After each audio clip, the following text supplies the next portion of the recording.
আজকে রান্না করবো এই যে আম্বলি শাকের টক। তো সেই জন্য শাক তুলতে আসলাম। তো তুলে এই যে আমি নিয়ে রান্নাঘরে এসে এখন ধুয়ে পরিষ্কার করে নিয়ে আসলাম।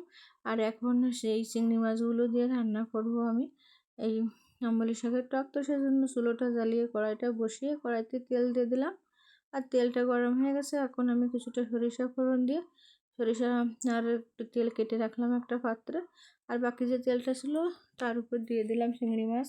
চিংড়ি মাছগুলো দিয়ে লবণ হলুদ দিয়ে চিংড়ি মাছগুলো আমি একটু ভেজে নেব। তো চিংড়ি মাছগুলো ভাজা হয়ে গেছে। এখন দিয়ে দেবো আমি আম্বলি শাকগুলো।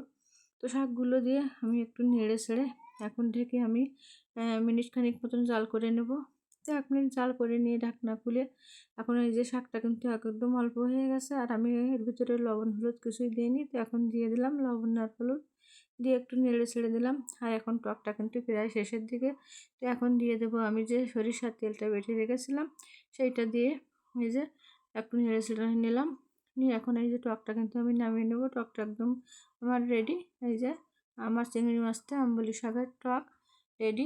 খুব টেস্টি হয় কিন্তু এটা খেতে।